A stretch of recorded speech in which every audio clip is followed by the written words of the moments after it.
there's so much shame that comes with disorganization. And that is what I want. That has been one of my primary goals throughout this whole career journey of mine, is to just dispel this myth of we all are a little bit of a hot mess in some way, shape, or form. And there's no shame in that. For a lot of people, they weren't taught the skills. They weren't taught the tactical way to do it.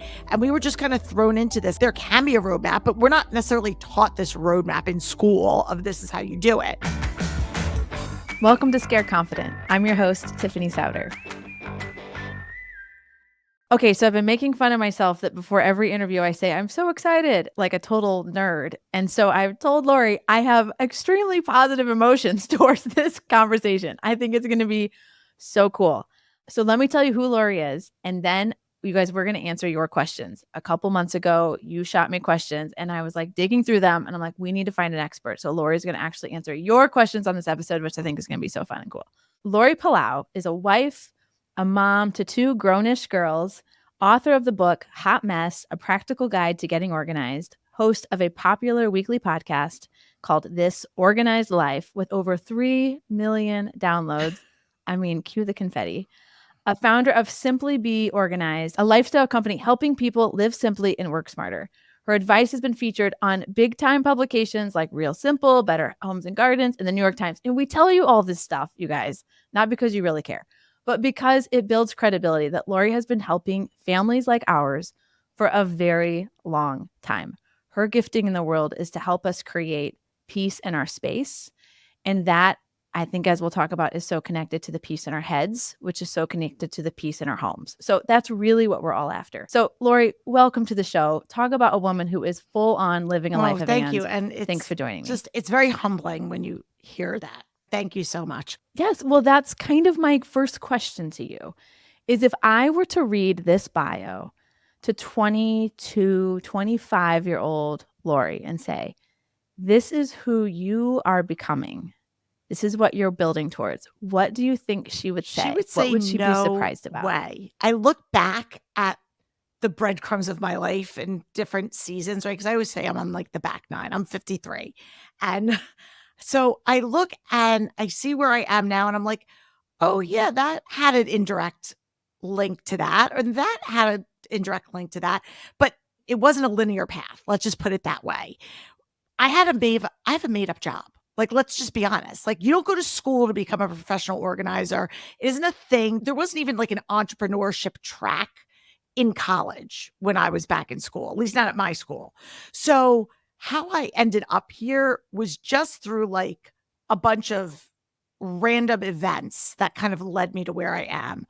So I guess it just doesn't seem like something that I would have ever thought like, oh yeah, this is where you're going to be. Is it more entrepreneurial? Is it bigger? Is it in a different location? Like, what about it is like, because I always say I couldn't have told you all of the nouns in my life, but I think I could have told you how it was going to feel. I always wanted to be a mom. And I knew that I wanted to try to figure out a way that it could be a both and. Just I like aspired to have a career, wanted to, my family was a priority. I didn't want one to sacrifice over the other. And then like legit, it's funny.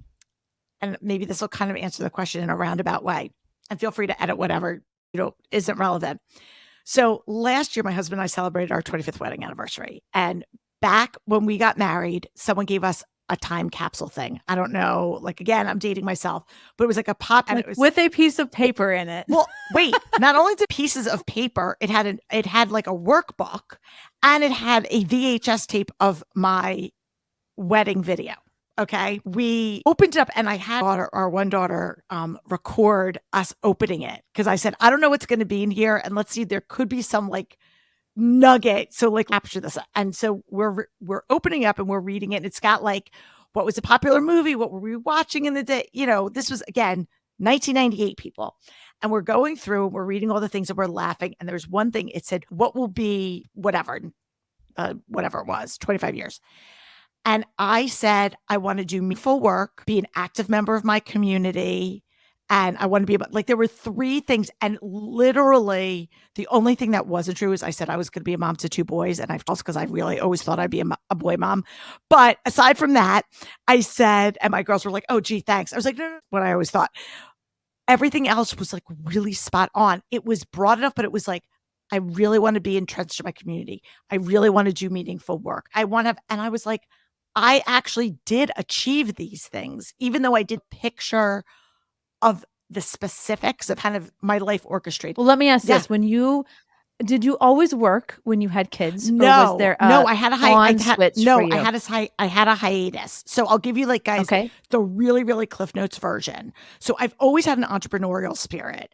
Before I started my organizing business, I was an executive recruiter. And there is a through line with that because I loved working with people and motivation was always something. I always say I pretend like I'm a therapist because I'm always like, what's your why? What's underneath it? But for years, it was all about career. Like, what's your motivation for wanting to do a job change? In 2000, I had our first daughter, and I was recruiting at that time in the .com world. And if anybody can remember what happened in 2000, it was like that bubble burst, and all of a sudden, like everything went sideways. And I had never intended that I was going to take off because I loved what I did. And I had my own recruiting business with a business partner. We went from like all the way up here to like no clients because everybody was going out of business. And we were at a crossroads where he was a primary breadwinner. And so he needed to like get a job that had more stability. And I said, you know what? I really don't want to do this by myself. I'm going to take a little break and be a stay-at-home mom. And so it was always supposed to just be a temporary thing. And it wound up turning into 4 years that because we wound up moving and I was like, let me get situated. Then we had another baby and I was like, well, let me just get that situated. So it turned out to this unintentional 4 year career gap. I knew I always wanted to go back and do something entrepreneurial. I just didn't know what it would be.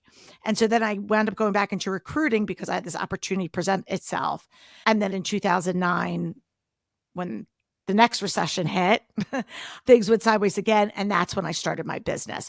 But I come with organizing people's homes from a perspective of being a working mom or working outside the home mom, a two career family, and also the struggles that you face when you live, breathe, and eat this all day. And that is part of your job. I'm air quoting because that's a whole other layer of guilt, responsibility, not knowing when to turn it off, setting boundaries.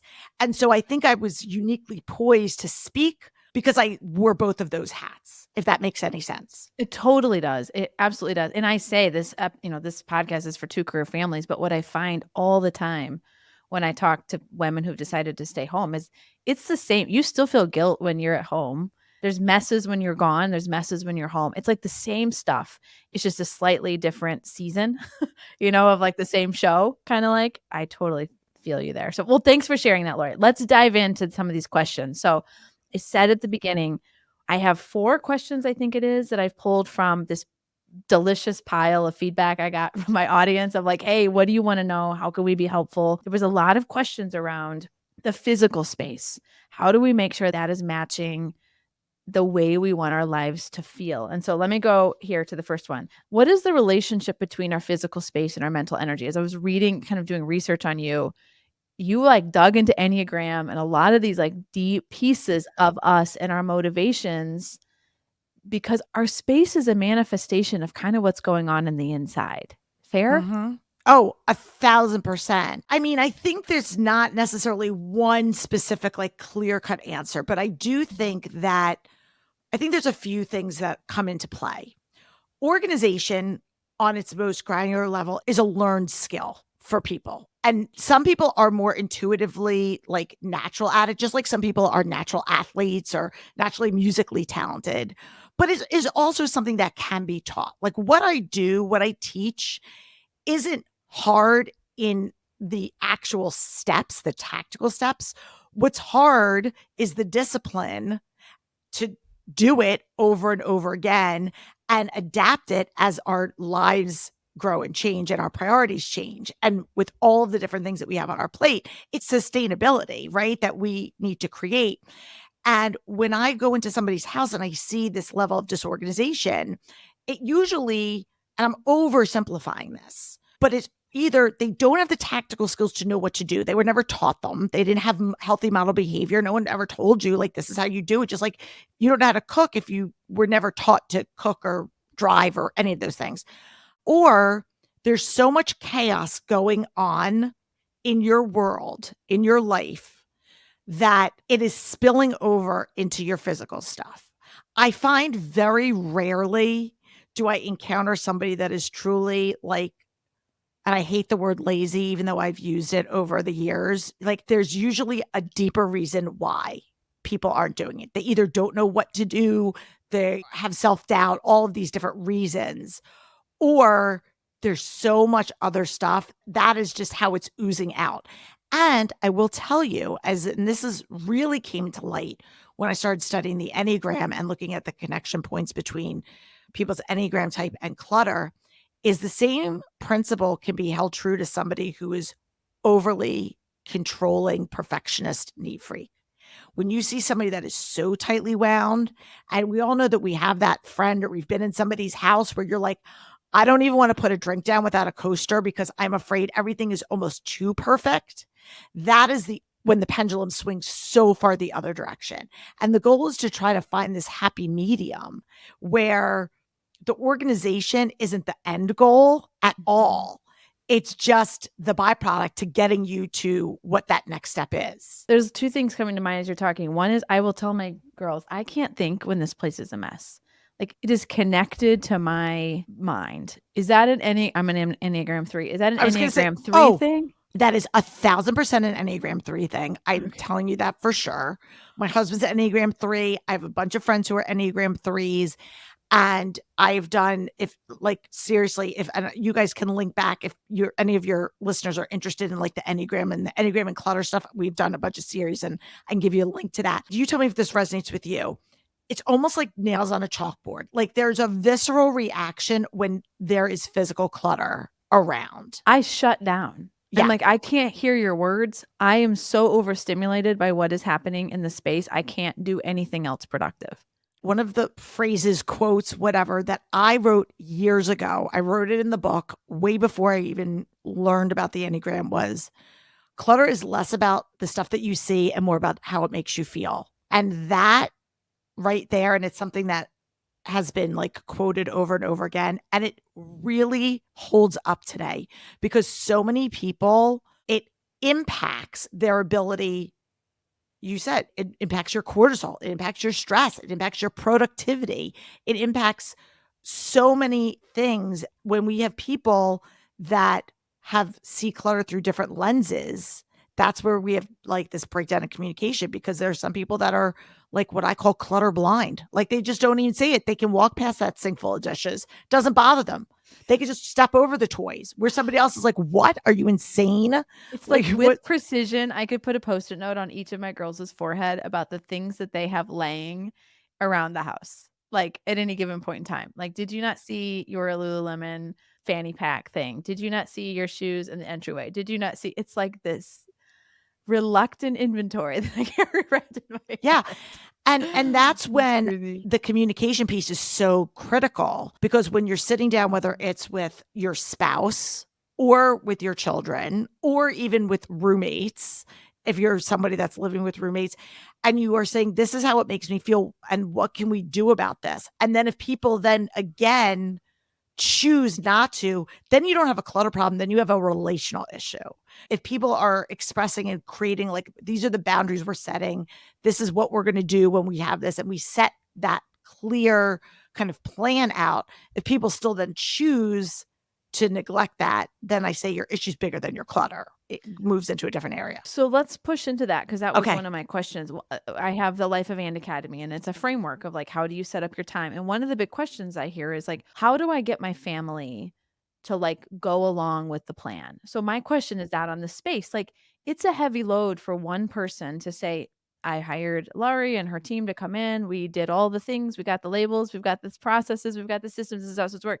But one person cannot fight the gravity of pushing against 5 people who don't want to participate in it. Like, it's too much for one person. So how do you get families or roommates, but in my space, I would say like families? How do you get families to say, no, we are choosing this? This is serving all of this, even if we do have different relationships with clutter. How do you get that to stick to change the family culture and Well, behavior? there's a couple things, and it's probably one of the most popular questions that I get asked. It's a real struggle that people face. I think, and you just did an episode and you were talking all about identifying your values, right? And you were talking about prioritizing and balance, and you talked about values. And I think one of the things is being clear in what are our family values? What is it that we are trying to achieve as a family? And then you and your partner, your spouse, are going to establish what that looks like. And maybe that means we're not going to be yelling in the house. Maybe that means we're not going to do this. Maybe that means we're going to treat other people's stuff with respect, whatever that looks like. And so you're going to set these values. So I think being very clear in what is it and how that, again, going back to how does that make us feel? I don't want to feel stressed when I come in. How do we want our home to feel, right? We want us to feel this. And knowing that when we see things out of place, it's not because mom's being crazy control freak. It's because it stresses me out when I have to race around in the morning, and or if I'm tripping over things or whatever it is. So I think it's that communication piece of explaining this is what we believe in and how can this organization support that so that it aligns with that. And then I think the second piece is being very clear of what that expectation looks like in practical terms. So in our home, I'll just give you an example. When my girls were younger, I was like, here's the deal. Like, you guys can play all you want, but when you're done playing, part of your playtime, and this would go when they had play dates with their friends, is you're going to clean up and your friends are going to be part of it. So if you have a play date and it ends at 4 o'clock, at 3:45, I'm going to start giving you guys a, like, guess what? It's time. And you guys are going to, and cleanup is going to be part of that process. And just, first of all, normalizing it, that it just is what it is. This is what we do, right?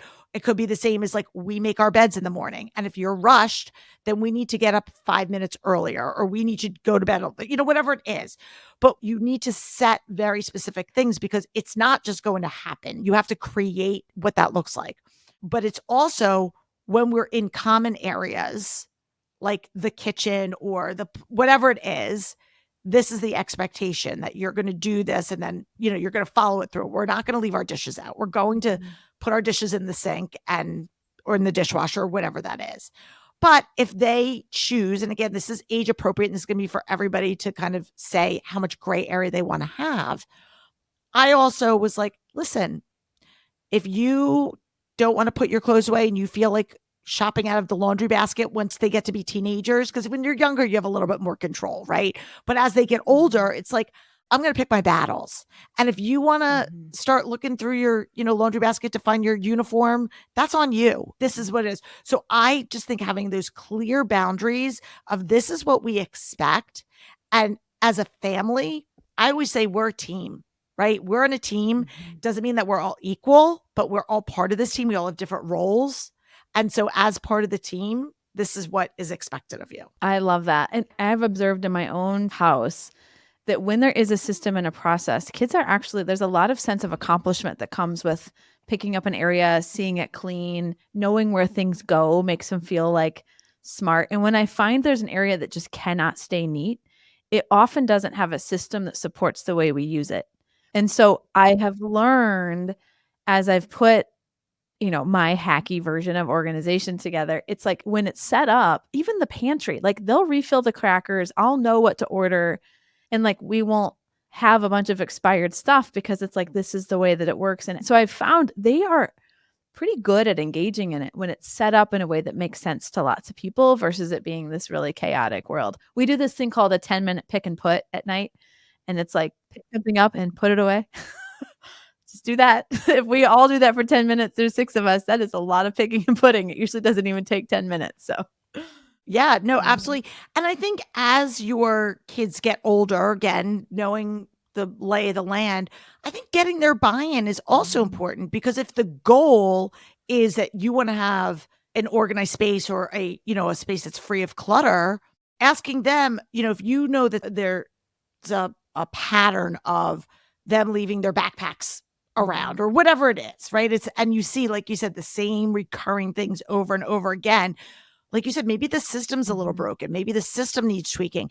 I think it's not just okay, but I think it's welcomed, especially if they're going to be part of that to get their buy-in. What would make this easy for you? Obviously, it's not like the option isn't we're going to leave it on the floor, but it's like maybe I really just need hooks there, or maybe I need XYZ over here, and designating that space and getting them to be part of the solution, I think is really empowering. Totally. And they're going to have homes at some point in their lives. Like they need to have these skills too, for sure. Well, that's my whole Okay. Well, we won't. Yes. We'll do that next time. Okay. This is the next question. That was very helpful. I need help cleaning out my closet. I have too many clothes I don't wear. I'm sure this is on repeat for you too. But I think about starting your day with something that feels stressful and that you don't feel good about stepping into is a very big thing. It seems, I think, lightweight at the surface that like your closet's a mess, but it has, to me, it's very connected to the way I feel, the way I walk, my confidence going into a room. And so how do you start with this? This was literally the question. I need help cleaning out my closet. I have too many clothes I don't wear. Yeah. And again, on the surface, it sounds, you would think the answer would be like, well, just get rid of them. Just get rid of what you don't wear. But here's the tricky spot. We talk about emotional clutter being the roadblock, or one of the roadblocks for people in getting to a point where they can even give themselves permission to start embarking on this decluttering journey. And so addressing and owning the fact that you are struggling with this out of either guilt or fear or some other emotion. And for a lot of people, their clothes, for a variety of reasons, are representative of who they were at a certain time, or who they want to be. And not having that, and I see it a lot of times with people who maybe have left a workplace, like changed a lot of times when people used to dress up for work back in the day, and then they all of a sudden, a client was like working from home, they would hold on to their working clothes because it was part of who they identified as. And it was like letting go of that. Or again, letting go of those jeans that don't fit you anymore. Or I know that my weight swings pendulum. And again, it's all of these ruminating thoughts that are just bottlenecks for us. So funny that you asked this question, because I literally and I swear my hand to God, I just answered a question. I was being interviewed for Real Simple, and they asked me a question about closet organization. And I said, I gave them a couple different tips. And I said, but at some point, it becomes a math issue. You only have so much space. You could fill in the blank for a pantry for others, but specifically with closets, at some point, you can maximize the space all you want. But if you've got a 6-foot hanging rod, that's all the space that you have. So you have to decide, do I want to sacrifice my stuff, or do I want to be able to have that freedom and enjoy what I have? And so once you can get through that emotional and make peace that I know those shoes cost a lot of money, and I'm not going to wear them anymore. Or these jeans used to look good on me and they don't anymore. Once you can get past that and decide, where is it going? Is it getting donated? Am I selling it on Poshmark? Am I giving it to a friend? What am I doing with it? Once you can have that plan, and that's kind of what we work with people through, is giving them those tactical steps. Once you know what you're going to do with it, then it makes that process easier, because then it becomes more systematic, and you can check some boxes of, what am I going to do? But I think it's giving yourself back to your listener about, I have too much stuff, is, if this were a clean slate, what would I put back in it? If this were empty, what are the clothes I would put back in it? Because we do this ESP method. It's like called empty, sort, purge. And so if you're emptying your closet, what are you putting back in? You're only putting back in the stuff that really matters to you. And then it's a matter of releasing the guilt that is holding you back from whatever reason the other stuff doesn't make the cut. So literally, if someone is going through this process and having this problem, you would start with emptying everything, or you would start with saying, like, let's talk about some of the psychological stuff that's making you stuck. Because let's be honest, it's not about the clothes. Where would you practically start? Okay. practically, if I'm working with somebody, I'm always going to start with a conversation. We're always going to have like, tell me where you're struggling, why you think you're struggling, and what your goals are. Like, what do you want out of this space? Like, what do you want? So I'm always going to have that conversation. And sometimes people are so overwhelmed, they don't even know, right? They don't know what they want. So I get it. Sometimes there's some people that are a little bit more analytical and they can articulate it better. Other people are just so big in their emotions, and I just know it stresses me out. And that's like, that's fine. So you don't have to have this like clear, succinct answer. Some people do, and that's great. But when we get to like, here's what our plan is. Now, if I'm working with somebody, we're going to start emptying the space. Now, what I tell people all the time is that doesn't mean you have to empty the entire contents of your space at once. It could be, I'm going to empty this shelf. I'm going to empty just the shoes. You could empty in a variety of different ways. You could pick a category. You could pick, I'm just going to do my hanging rod, because you don't want to get to a point where you are just run out of time or you're again overwhelmed. So you're not, I don't want to recommend to somebody, empty your entire garage and then you're staring at the stuff and now what, right? Like we're not going there. Yeah, we're not doing that. But I'm going to say, okay, we're going to start working these baby steps. We're going to start these muscles, and we're going to say, let's just take off this shelf of sweaters. And then we're going to work through systematically. And I have this like 4-pile method where I go keep, donate, recycle, relocate. Am I keeping it?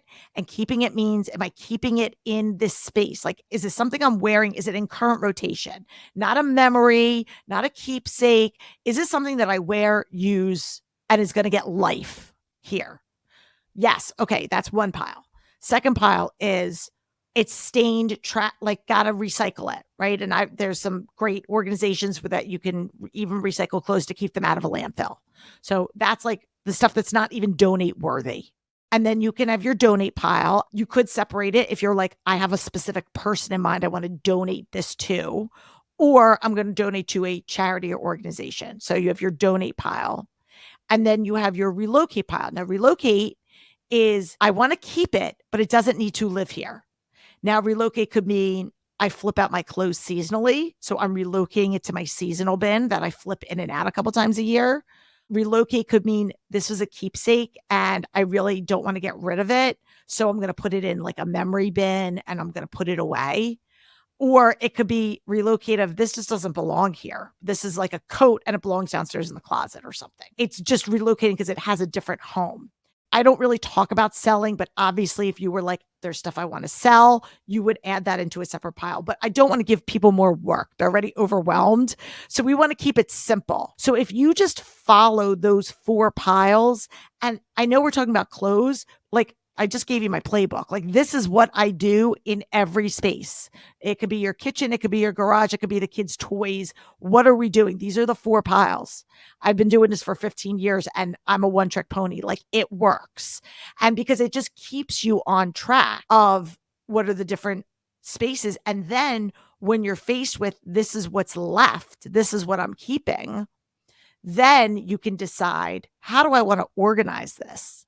Do I want to fold it? Do I want to hang it? Do I want to color code it? Do I want to do it by category? What, you know what I mean? But you have to remove all the noise before you can do anything else. This is a me question, but I feel like organization is like having its minute right now, with like the home edit and like Container Store and like Instagram, like, look at my fridge. Like, I feel like there's like being organized, and then there's like, you can open my fridge at any point in time and take a public photo of it. That is like a different level in my head. Do you feel like it's creating this like outsized, almost this outside, like some, like being organized, having systems that manage your stuff and allow you to decide quickly and know what you have and care for your belongings is one. The other is like, everything is perfectly toted and all this kind of stuff. Is it almost making the hurdle in our minds heavier than it needs to be because of kind of where we are? What's your like? Yeah, I mean, your reflection on that? Okay, so speaking of from somebody who got into this before Instagram even or Pinterest like even existed, it was cool, Laurie. Like it didn't even exist. People didn't even know what I did. I spent so much of my time just explaining to people what a professional organizer does, because in 2009 it was reserved for 2 people. You were either a hoarder, and it was like you needed like clinical help, or you were like an uber rich that you hired personal trainers and chefs and I'll have a professional, but like it wasn't a mainstream thing. I would say, like most things, it can become excess. And I think we have to be mindful of what, again, is our goal, because it's a really shallow goal if your goal is just to be able to have like an Instagrammable Yeah, refrigerator. sometimes it can make it more inaccessible, I think, when we say, like, organize. It, like, doesn't mean it has to look like that. It means there's a No, system it to your doesn't. stuff. It doesn't. And organization, that picture in your mind is very different for different people. And I have this conversation a lot because I coach and mentor other professional organizers, right, on how to run their business. Because I feel like there's more people that need organizers. So where other people are like, oh my God, you're my competition. I'm like, no, bring it on. We need more of you. Like, come, let's do this. I say a lot of times when people get into it because they have their own bar that they've set for themselves in their own homes. I said, you have to recognize that your client's bar might be very different than yours. And I think it's really important for professionals as well as like to really understand like what are my goals. And that's why I do always start with a conversation. What is it that you're trying to achieve? To me, I always tell people the foundational piece of living an organized life is being able to find what you need when you need it. It's not, because what makes me crazy is when I know I have something and I can't find it because it's not where it's supposed to be. And I have to waste time looking for something because it wasn't put back or whatever. Like that's the stuff that makes me crazy. So I am all about the ease of retrieval. Whenever I'm designing something for somebody, I go, don't overcomplicate it. You want this to be easy for you. You want it to be easy for the kids. You want it to be easy for your spouse. We want somebody to be able to walk in and go, oh, this is where the snacks go. Oh, this is where my shoes go. Oh, this is where this goes. And that is simple. You don't need to make it complicated. And sometimes the bin and the basket overcomplicates it. It doesn't always, but you want to be mindful. Like having a lidded bin for toys is just an extra layer of making your kid not want to put it away. Totally. You And know? I'm like, I don't know, I might want 8 kinds of cereal instead of the 4 containers that I have. Like, that stresses me out. I'm like, I need Right. flexibility, but Well, order. well, that's another thing. So when decanting got really, really popular, Mhm. I would say, and I'd have clients that go, I want my, again, I want my pantry to look like this, or I want, and I'm like, we can totally do that. And I have no problem doing it. But let me just walk you through this. Are you going to come home from the grocery store and are you going to take your cereal out of the bowl or out of the box and pour it into here? Are you going to take your clothes off the dry cleaning hangers and transfer them? If the answer is no, then this organizing bin, basket, whatever is going to just end up being more clutter. So what we can still achieve a level of organization. Let's just take a big nice basket and put all your cereal boxes in that and corral them. You don't have to make extra steps. If you want to, you can, but that's part of knowing what is your commitment to this. And most people don't want to have to maintain it because they are balancing 2 careers and all the other things. And they're like, that's just another thing on my to-do list. I don't want this to be complicated. Mhm. This is supposed to be simplifying my life. Totally. Okay, last question. Love it. I'm so tired of living in a mess. Where do I even start? So the loaded question, right? Because we have so many pain points. And that's what happens when a lot of people would come to me is like they've hit their breaking point. Well, they're kind of like embarrassed and a little bit like all that kind of stuff comes with it. Oh, Yeah. there's so much shame that comes with disorganization. And that is what I want. That has been one of my primary goals throughout this whole career journey of mine is to just dispel this myth of like we all are a little bit of a hot mess in some way, shape, or form. And there's no shame in that. And again, for a lot of people, they weren't taught the skills. They weren't taught the tactical way to do it. And we were just kind of thrown into this. And a lot of people, they're either their parents did it or they, you know what I mean? And so they just were expected to know there can be a roadmap, but we're not necessarily taught this roadmap in school of this is how you do it. But yes, when by the time people come to me, it's usually death by 1,000 cuts. It's not one spot that is stressing them out. It's my whole house. I'm overwhelmed. And that's when we need to look at that behavior change. What are the behaviors that we're doing? It's not just like we're going to implement some systems, but we're going to have to like maybe rethink how we, before we walk in the house, what are we doing? Maybe we need to take stuff off of our plates because when I talk about calendar clutter, a lot of times people are like, there's more stuff that I need to do than time in the day to do it. Of course, you can't put your laundry away. Of course, your laundry's piling up. Look at all of the other things on your to do list. When we talk about the five, what I call the five clutter pitfalls, time is one of them. And so when you are so overwhelmed and your house is a mess, one of the natural questions I'm going to ask people is tell me about your day. Tell me what your life is like. And when they talk about, I've got multiple kids, we've got two careers, we're running into different directions, I'm helping to take care of my aging parents, of this. Well, it's no wonder because somebody, whether it's you or you're outsourcing it, somebody has to do the work. It's not just going to happen. And so for a lot of times, it's no wonder that it makes total sense of why you're in a state of chaos because you have no margin in your day. And so there's no time to do meal planning and there's no time and you just keep buying things and there's no system. And so it's easier to go to the store than to go look for the thing.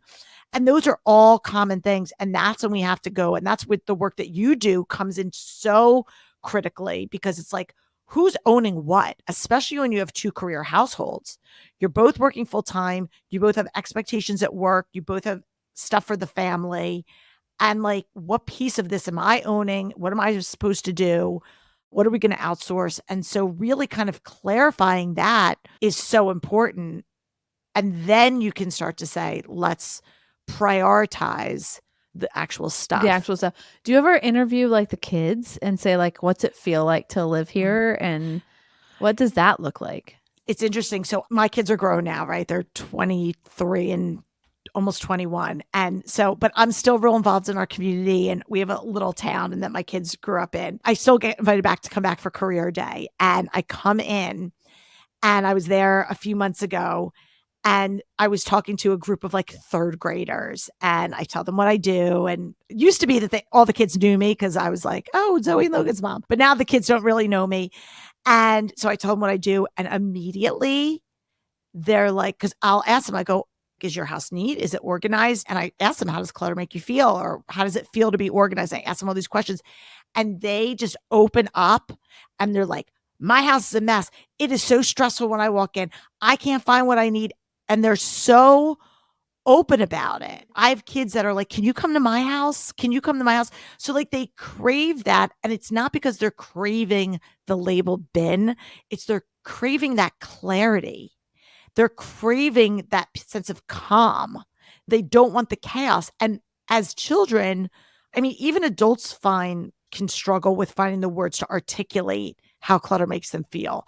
But kids specifically, they don't always know. And it's just, so what do? We avoid, we procrastinate. We leave the house. We shut the basement door. We shut the garage door. We, shove it in a drawer and we deal with it later because it is stress producing as opposed to playing a long game. And again, I'm guilty of it too, but we just go, you know what? I got a million other things I can prioritize and I won't do it. And then it finally catches up with us. I think it's one of those things hiding in plain sight as you're talking about it, where if you would talk to, I think anybody who listens to this podcast is like, I'm desperately wanting to do my very best for my family. That's like always where our intention is. And we're going and going and going.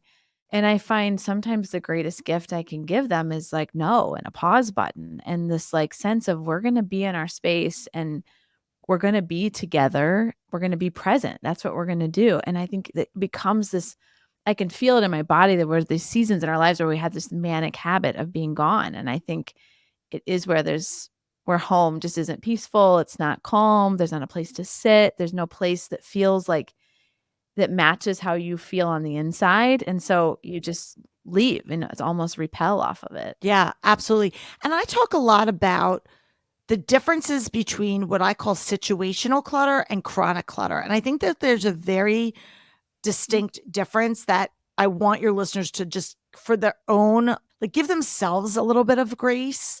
To me, I define chronic clutter as it's an ongoing problem, right? And it could be our mail is always an issue, or we're always behind on our bills, or we're drowning in digital clutter, or we're drowning in our whatever whatever the situation is, right? And we have to establish some new systems and boundaries to remove that, to change the behavior so that this doesn't keep happening. But then there's also just situational clutter where you're in a busy season and it could mean like, hey, And I know we're coming like in springtime. Everybody I know, if they have a kid who plays spring sports, or there's the school concerts and there's the end of the school year this. And it's always like we try to cram like 6 months worth of stuff into like a 2 month period.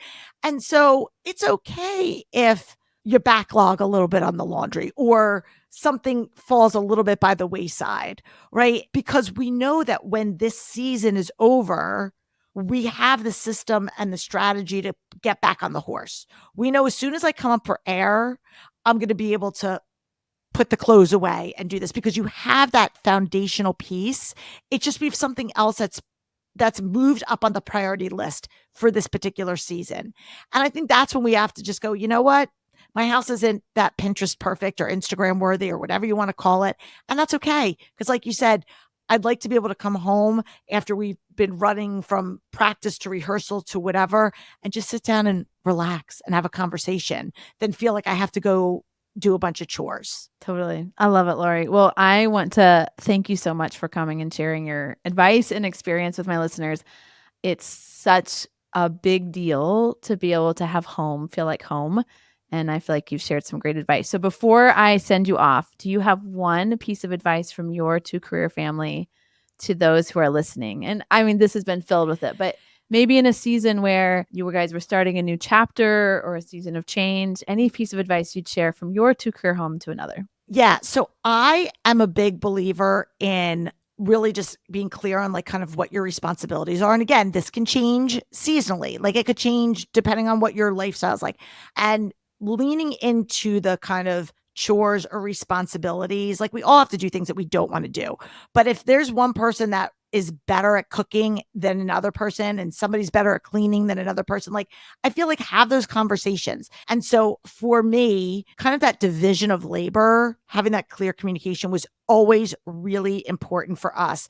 And my husband traveled a lot when my kids were little. And then he went through a period where he was not traveling as much. And when that happened, he said to me, I'm not going to be traveling, because I always said I was a single mom with a paycheck, because he was working and I was carrying like the mental load of everything.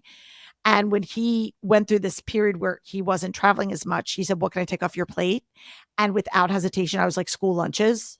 And it was like no backsies. So we had that communication piece of now that's your job. And when and I don't know if you guys know who Eve Rodsky is or you've had her on your show, but she was on my show and we were talking all about like when you own something, kind of owning it from start to finish. We kind of did that. So like if you're in charge of lunches, then you need to put on the list when we're running low on lunch meat or we're running low on snacks. Like but we established that. Like if that's what you do, if this is my job, at least for this season, then I'm going to own all of the moving parts about that job. Love it. 10 out of 10. Well, Thanks. Laurie, if someone is interested in getting access to your knowledge, your podcast, or any of your resources, where can you most easiest be found? So website is the hub for everything. You can find all the things there. It's simply the letter B, like boy, organized.com. And we've got tons of free resources, obviously linked to the book, the podcast, which is This Organized Life. And then we have our paid offerings as well, if somebody is interested in, working with us. But we've got lots of free ways for you to work with us as well. So awesome. Well, thanks for the work that you do. I feel like I'm just inspired to like give the gift of a calm home to my kids. I feel like that is one of my big takeaways of this is like kids feel it just as hard as we do. And we don't always give them the space to articulate it. So thanks for sharing your wisdom with us, Laurie. I really appreciate you coming on. Thank you for joining me on another episode of Scared Confident. Until next time, keep telling fear, you will not decide what happens in my life. I will.